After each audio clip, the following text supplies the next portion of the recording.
virando. E já faço a pergunta aqui a partir deste momento. Como é que está hoje? Qual é o cenário, a tradução do Centro de Tratamento de Queimados do Rio Grande do Norte, doutor Marco Almeida? Então, Dani, a situação é muito delicada, é muito melindrosa, porque vocês imaginem que para a gente começar a fazer uma reforma que estava prevista para 3 meses, e a gente está praticamente há quase um ano paralisada, a gente teve que fechar vários espaços. Por exemplo, o nosso ambulatório.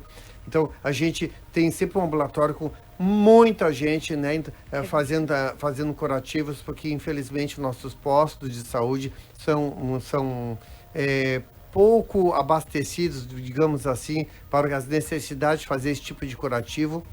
E não tem médico especializado. Então imagina que a gente tem que fechar nosso ambulatório, que tinha um acesso externo, um acesso da rua. Nós tivemos que fechar nosso ginásio de reabilitação. Nós conseguimos conquistar um ginásio e construir um ginásio de reabilitação, onde nós compramos, nós adquirimos, nós através da nossa associação de pró-queimados, que é de voluntariado, nós compramos vários equipamentos e conseguimos doação de outros, para que a gente pudesse assistir da melhor maneira a nossos pacientes internados, certo? E também os pacientes ambulatoriais. Então vocês imaginam que várias dessas áreas foram retiradas, a sala da reabilitação, onde ficavam 4 categorias profissionais, como psicólogo, fisioterapeuta, terapeuta ocupacional, enfim, outras pessoas que trabalham lá dentro, e isso foi sendo compactado. Então, o nosso centro foi sendo compactado. Doutor Marco, e retirado vários espaços. Nesse centro compactado, a gente está falando de que universo? A gente está falando de que tipo de paciente que vem do estado inteiro? Qual é esse universo? Esse é o universo de pacientes de segundo e terceiro grau de queimaduras graves, de grandes queimados, é um universo em que as pessoas com mais de 20% da superfície corporal queimada atingida, ele é internada lá e não em nenhum outro hospital. Nenhum outro hospital recebe um grande queimado no estado. Então isso é muito importante, que às vezes as pessoas dizem assim, mas eu tenho um plano de saúde XY, mas não adianta. Não adianta. É para lá que os planos de saúde encaminham, é para lá que os outros hospitais encaminham. Isso é muito importante. Gustavo. Doutor, por muito tempo, o setor de queimados do Valfredo Gugel foi referência até para outros estados. Quando, se não me engano, a governadora Vilma inaugurou, ele foi uma referência e hoje, infelizmente, está nesta situação, governos após governos. Mas nós sabemos que a questão lá também não é só estrutural, também existe uma falta de material humano. O senhor acha que com o concurso, com a homologação de um concurso que está em andamento, vai suprir as necessidades do Centro de Tratamento de Queimados? Eu não posso te afirmar, mas eu tenho a esperança que vai, no mínimo, minimizar muito. É porque, assim, para nós funcionarmos como um centro de alta complexidade, o que é isso? O centro de alta complexidade é um status que a gente adquiriu junto ao Ministério da Saúde. Com isso, o governo, a CESAP, a Secretaria de Saúde, passa a receber quase 2 milhões de reais por ano. Só para esse setor. Só que a gente efetivamente não consegue vislumbrar, ver esse dinheiro chegar lá em termos de aporte, de investimentos, tá? Mas o fato é que, graças a isto, existe um aporte para a CESAP. Agora, qual foi a tua pergunta mesmo, Gustavo? Porque tem um concurso que está em andamento, uma homologação. Perfeito. Se esse material humano vai auxiliar ou se ainda é pouco?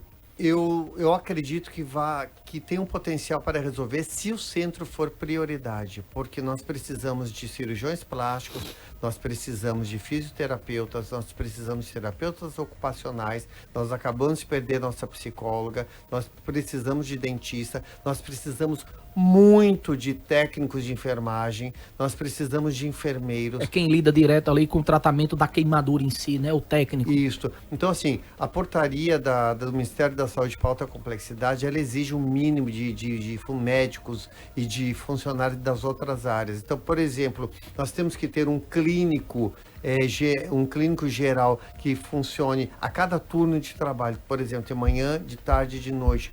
Nós não temos. Nós nós só temos de manhã, daí o que nós tínhamos conquistado há um ano atrás, que eram os clínicos noturnos, que fez total diferença para nós, agora nós temos que, perdemos esse médico faz parte hoje do time de resposta rápida do hospital, e o que acontece? Nós temos uma assistência noturna que a mim me incomoda, porque nós temos um médico que é compartilhado com o resto do hospital. E isso não é o ideal. O ideal é que nós tenhamos um médico que tem uma estrutura própria lá, né? Isso, exato, porque é como se fosse um pequeno hospital dentro de outro. Cristiano Medeiros. Qual é o volume que a gente tem no estado hoje desse atendimento de queimados? Né? Quantas pessoas chegam lá diariamente ou mensalmente e como estão sendo atendidos hoje, já que a gente não está entregando o atendimento como é para ser? Essas pessoas, felizmente, são atendidas. A equipe que está extremamente sufocada, estressada, porque não tem ambientes próprios, adequados, né? E realmente a gente tem que dividir espaço. Para vocês terem uma ideia, nós não temos um local adequado para sentar, repousar. Então o clima dentro do CTQ está muito tenso, as pessoas estão doentes lá dentro. Doutor Marco, quando a gente fala da questão de queimado, a gente sabe que é um paciente muito delicado e que a questão das infecções, elas são sensíveis para isso. Como é que está funcionando? Porque eu vi fotos, imagens e vídeos hoje de tapumes, eu não sei se é isso, porque às vezes quando chega para a gente, mesmo para a imprensa, a gente fica desconfiando. Será que está desse jeito mesmo? Será que a gente tem alguma imagem, Vini? De lá, não. Eu vi imagens, assim, dos corredores, de situações ali, como se tivesse em obra mesmo, como se tivesse mal acabado. Está desse jeito? Como é que está desse jeito, então nós temos um corredor divisório, onde ele tá todo fechado com tapumes, dividindo a metade do espaço físico. E hoje esse grande corredor ele se transformou em posto de enfermagem, se transformou em área para terapia. As pessoas ficam nos corredores, os leitos ficam colocados ali? Não, eles têm as enfermarias, só que assim, a densidade de leitos por enfermaria aumentou muito, então porque está mais aglomerado. Cerca de um mês atrás nós estávamos superlotados, nós estávamos acima da nossa capacidade, realmente inclusive tivemos 2 leitos nesse corredor temporariamente. Então, assim, situação difícil. Gustavo. Doutor Marcos, o governo falou já no início da tarde de hoje que as obras serão retomadas tardiamente, temos que concordar com isso, e tá se falando num prazo de 45 dias. Os trâmites, a burocracia. O senhor acha esse prazo razoável? Dá para esperar? Urgente eu sei que sempre mas é um prazo razoável?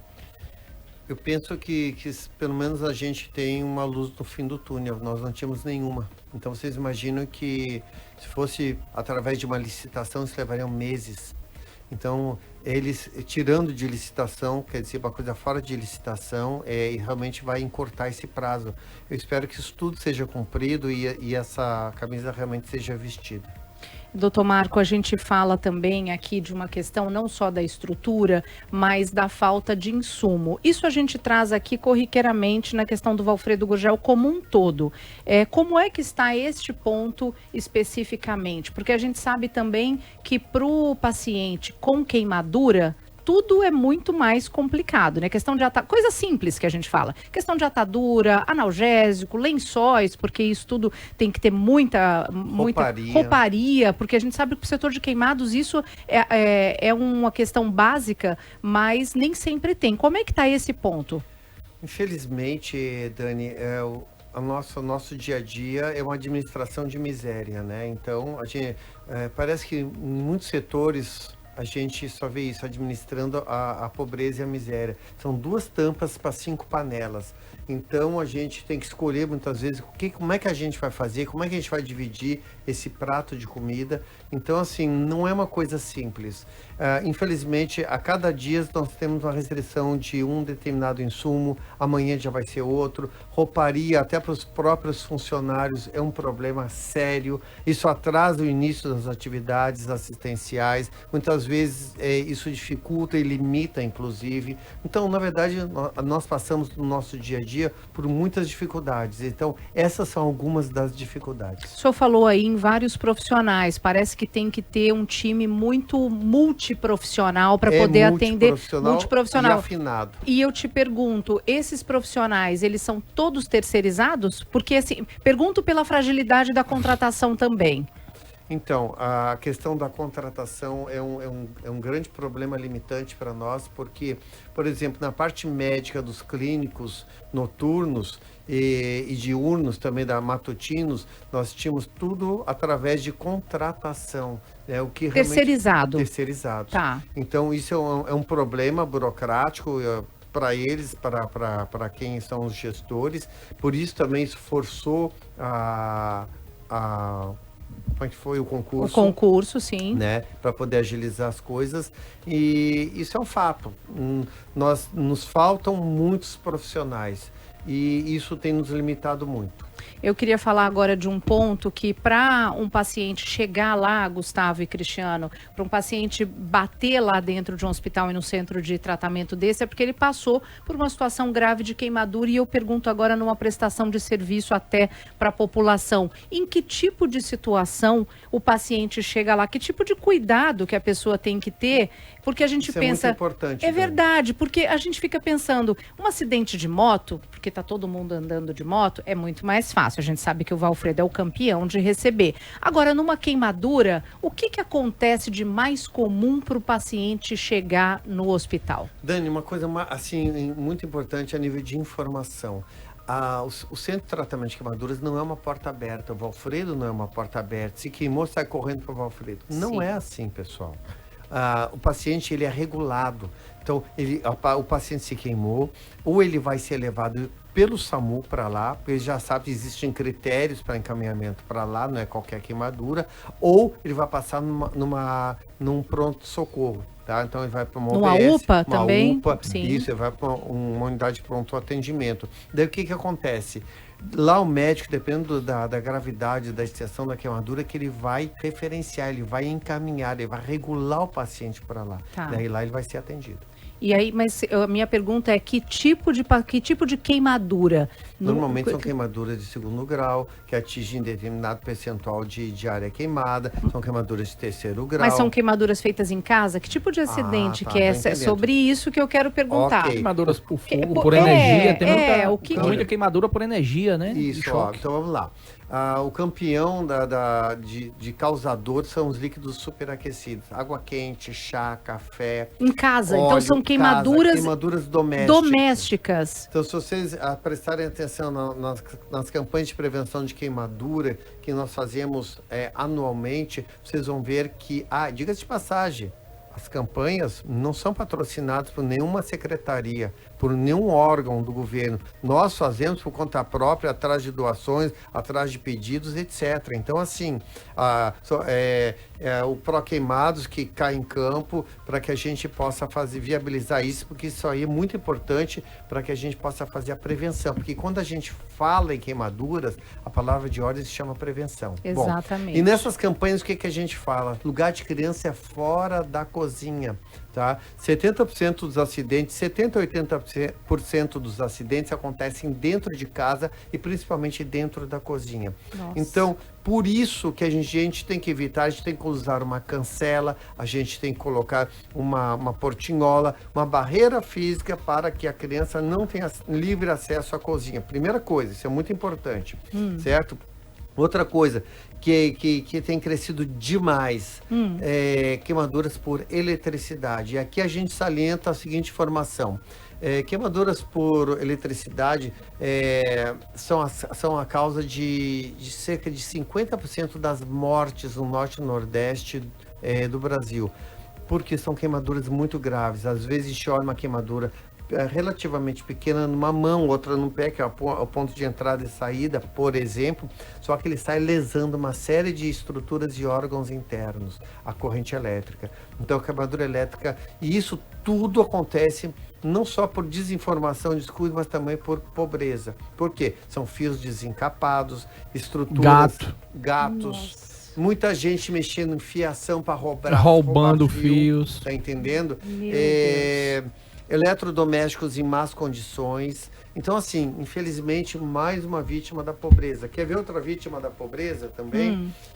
São questões sociais. Explosões por líquidos inflamáveis. Álcool, Tá. gasolina. Gente que cozinha, doutor, com essas coisas? Com isso, perfeitamente. Meu Por Deus. Para quê? substituir o Para gás. substituir o gás. Perfeito, já pegou a ideia. Então, aumentou o tubo do gás, o gás de cozinha aumentou, naturalmente começam a chegar as pessoas queimadas com queimaduras gravíssimas. É como o mês de junho também, né? O mês de São João aumenta a quantidade de queimados por fogos de fogos de artifício. artifício. Isso, perfeito. Agora, uma coisa muito importante que eu sempre falo é que prevenção de queimadura não é para ser só em junho, como a gente está acostumado a ver, é para ser o ano inteiro. Mas acho que essa dica, doutor Marco, da questão da cancela na cozinha, porque muita gente acaba passando realmente despercebido, isso é uma dica muito interessante. A criança não pode estar circulando, né, próximo ali de um fogão, não pode ter acesso, porque às vezes é um cabo que está ali disponível e ela esbarra, puxa, pega. Deixa eu Isso aproveitar é um o gancho que perigo. tá me deixando. Então, por isso que a gente sempre orienta para que quando se for cozinhar, se use as bocas de trás do fogão e vire o cabo para dentro, para que Boa. a criança não tenha, Boa. não tenha como puxar esse instinto cabo. é pegar Outra, naquele cabo, né? exatamente. Posso dar outra dica? Claro. Vamos lá. Toalha grande, comprida em cima da mesa, evitar, porque a criança puxa e derruba tudo. Daí vem o prato com a sopa, com o café, Meu a Deus. faca, o garfo. Então, assim, toalhas curtas e não toalhas longas. Então, essas são dicas básicas. E em relação à eletricidade, revisar suas instalações, tampar as tomadas com uma Pinos. fita isolante ou com um pinos protetor, próprios. né, um protetor de plástico que é próprio para isso. Doutor, ainda no gancho da eletricidade, vez por outra, nós estamos vendo em grupos de WhatsApp, na internet e tal, explosões de celulares que o Nossa. pessoal usa durante o carregamento. Então, Nossa. por isso que a gente sempre frisa essa ideia de que, infelizmente, hoje as pessoas não conseguem... O celular virou o cachorrinho, seu pet. Ninguém mais vive sem um celular. E elas dormem com o celular do lado da cabeça, carregando. Isso é o maior perigo. Nós já tivemos vários pacientes com explosão de celular, pega fogo na cama. Às vezes a pessoa está alcoolizada, não consegue nem reagir e acaba morrendo. Meu né? Deus Então, do isso céu. existe sim, isso não é ficção científica, isso é real. E a gente tem que manter o celular mais longe da cama possível para carregar durante a noite. Bom, meninos, deixa eu só para finalizar, doutor Marco, dicas excelentes mesmo de prevenção. Só para finalizar, pedir para que o senhor mantenha a gente informado dessa questão dos 40, o prazo de até 45 45 dias, né? Eu acho que tem a palavrinha até, que eu acho que é em até 45 Pessoal, dias a ontem questão do centro de foi o tratamento dia de queimados. O dia do grito, o dia do desespero, nós chegamos no fundo do poço. Então, assim, a gente esperou, a gente pediu, a gente negociou, a gente aguardou e não havia mais como. Por isso que nós chamamos todas as entidades relacionadas a esse tipo de atuação. Então, por exemplo, Corém, Sindicato Médico, CRM, o Sindisaúde, a Crefito, todos estavam lá para fazer essa visita técnica e a CESAP. Né? Então, assim, realmente foi um momento, eu achei muito importante. E a gente sabe que o nosso secretário de saúde é uma pessoa sensível. A Sim. gente sabe que ele tem muitos desafios, porque também não é fácil só desarmar bomba todo dia, porque a situação dele é mais ou menos essa. O que o governo acima dele tem que fazer é realmente entender que a saúde é prioridade total dentro do Estado, porque pessoas doentes não podem trabalhar, pessoas doentes não podem cuidar de outras doentes. E hoje, o que estava acontecendo dentro do centro de queimados é que toda a equipe está doente, porque um ano confinado dentro de uma clausura, onde tu não tem onde sentar, onde as pessoas não conseguem trabalhar de maneira adequada, vão ficando adoecidas. É isso aí, meninos. Mais alguma pergunta? Por mim, tudo ok. Doutor Marco Almeida, muitíssimo obrigada. Eu sei que esse tema é um tema que lhe é caro, eu sei que é um tema que é mais do que um tema, mais do que o trabalho, é uma missão de vida, a gente vê isso no seu olhar. Então, muito obrigada. Obrigado, Dani, Gustavo, Cristiano. Então, obrigado pela Tomás. oportunidade. População, vamos lutar pelo que é nosso direito. Acho que isso é muito importante. É isso aí. Eu sei que o senhor vai agora para 98 FM, para a bancada do lado de lá. Vai pegar um trânsito daqui para lá. Fica à vontade até para ir, para o senhor não se atrasar. Obrigado, pessoal, pela oportunidade. Obrigada, doutor Marco. E a gente vai dar um recadinho para você agora.